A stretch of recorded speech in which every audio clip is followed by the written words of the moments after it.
आइए शुरुआत करते हैं एक सवाल के साथ। क्या आप अपने आप को एक सकारात्मक व्यक्ति समझते हैं?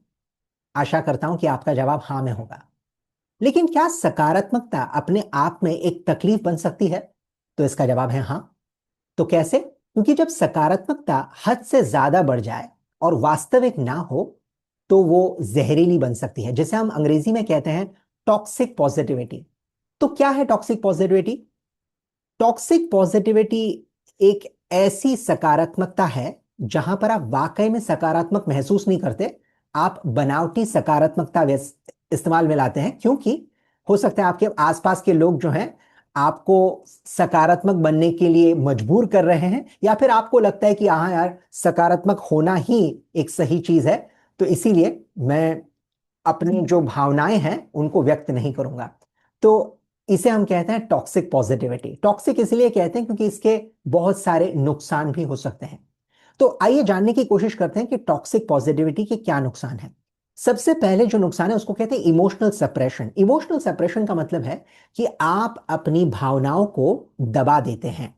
देखिए, जब आपका मन करे रोने का तो क्या करना चाहिए? जाहिर सी बात है, आपको रोना पड़ेगा। जब आपका मन करे कि आपको हंसना चाहिए तो क्या करना पड़ेगा? आपको हंसना पड़ेगा। तो कोई भी भावना जो होती है आपके अंदर, उसको व्यक्त करना ये इंसानी फितरत है।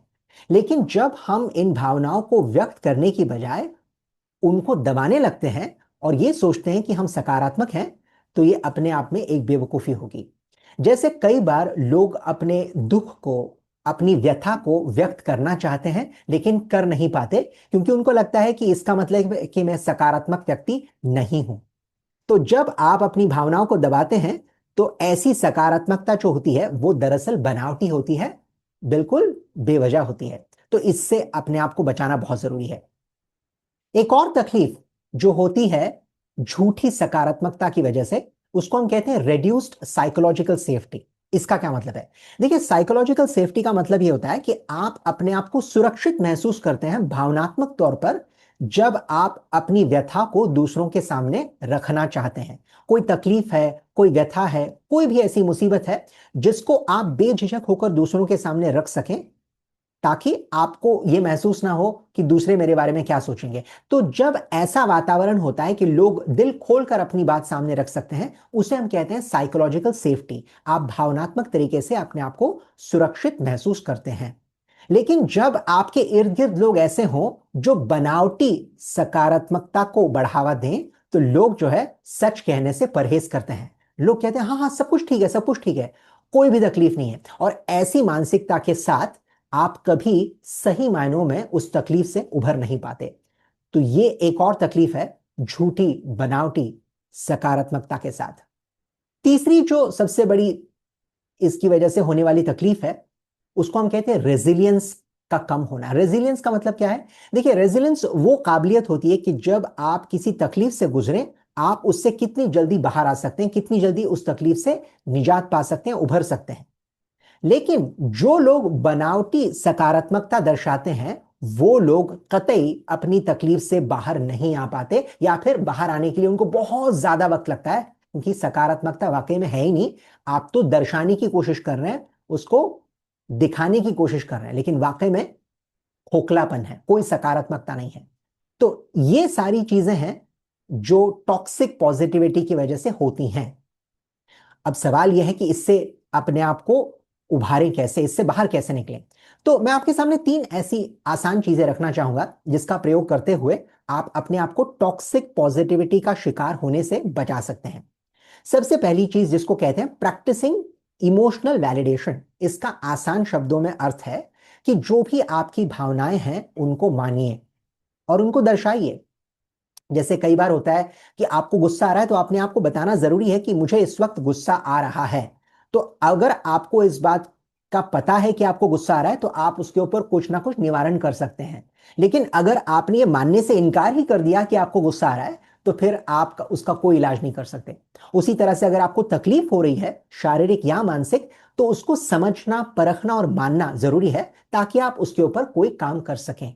तो इसको कहते हैं अपनी भावनाओं की कद्र करना, ताकि आप अपनी भावनाओं को सही तरीके से उजागर कर सकें। सो इमोशनल वैलिडेशन जो है ये बहुत ही कारगर तरीका है ताकि आप अपनी भावनाओं को सही दिशा में ले जा सकें। दूसरी जरूरी चीज, जब भी आप अपनी भाषा में किसी भी शब्द का प्रयोग करते हैं, उनमें दो शब्द अक्सर हम इस्तेमाल करते हैं, एक है एंड और दूसरा है बट। एंड का मतलब है और बट का मतलब है परंतु। अगर आप कहें मैं सकारात्मक हूं परंतु या किंतु, इसका मतलब आप सकारात्मक पूरी तरह से नहीं है। लेकिन अगर आप इसी चीज को कहें मैं इस वक्त तकलीफ से गुजर रहा हूं और उस तकलीफ से बाहर निकलने के लिए मैं ये करूंगा, तो इसका मतलब आप वाकई में सकारात्मक सोच की ओर बढ़ रहे हैं। तो अपनी भाषा में किंतु परंतु इन शब्दों का इस्तेमाल कम कीजिए और शब्द का इस्तेमाल ज्यादा कीजिए, ताकि आप तकलीफ से समाधान की ओर जा सकें और कहीं पर भी आपकी गाड़ी पटरी से उतरने ना पाए। यह भी एक तरीका है कि आप असलियत की ओर ज्यादा अग्रसर हो, बजाय इसके कि आप टॉक्सिक पॉजिटिविटी के शिकार हो। तीसरी आसान और अहम चीज जिसको आप इस्तेमाल कर सकते हैं वो है नॉर्मलाइजिंग डिस्कंफर्ट। नॉर्मलाइजिंग डिस्कंफर्ट का मतलब क्या है? देखिए, जो भी तकलीफ आपको इस वक्त हो रही हो, यह समझना कि यह तकलीफ आपको कैसे अपनी जिंदगी में आगे बढ़ने के लिए मददगार साबित होगी, ये याद दिलाना बहुत जरूरी है। क्योंकि हम सब किसी ना किसी तकलीफ से गुजरते हैं, फिर चाहे वो शारीरिक हो, मानसिक हो या भावनात्मक हो। तो अपने आप को यह समझाना कि ये जो तकलीफ इस वक्त मेरे साथ हो रही है, इस तकलीफ से मैं क्या सीख सकता हूं, इस तकलीफ से कैसे उभर सकता हूं, और इस तकलीफ का मेरी जिंदगी पर क्या अच्छा असर हो सकता है।